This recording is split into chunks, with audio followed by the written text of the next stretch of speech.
what has been done before. But Waziri Chelugui, talk to me about, because Waziri Nahumicha here says that the portion or proportion of Kenyans that buy unga at supermarkets are very minimal.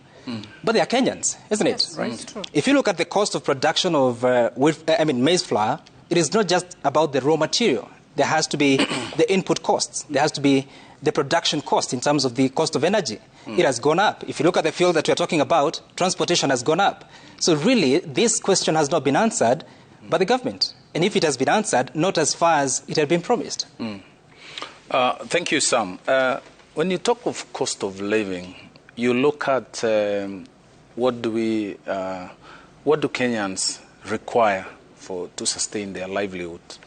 One of the biggest factor in this cost of living is food, cost of food.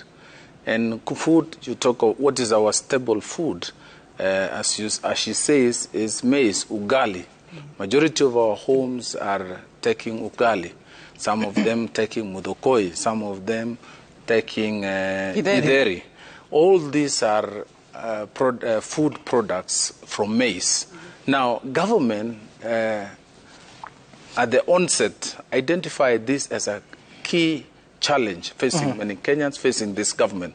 And therefore, the intervention was not on subsidizing consumption, but subsidizing production.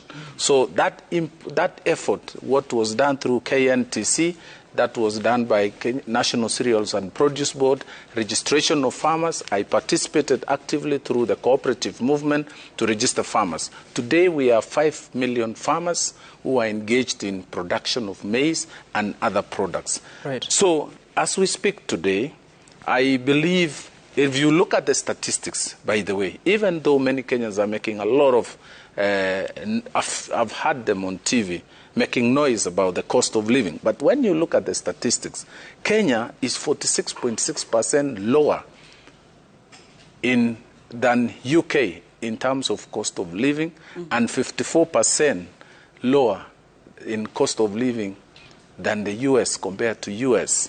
So what do we need to do? As a government, we need to invest in production. The more we increase supply, the lesser the economies of scale in production if we have many farmers who are supported. My ministry will be working with the Ministry of Agriculture in ensuring that extension services, aggregation of farmers through cooperatives so that we increase production. And hence, when the supply is high and demand is lower, the cost definitely, the market forces will fix a better price. And that is how we're going to reduce the cost of living. Okay.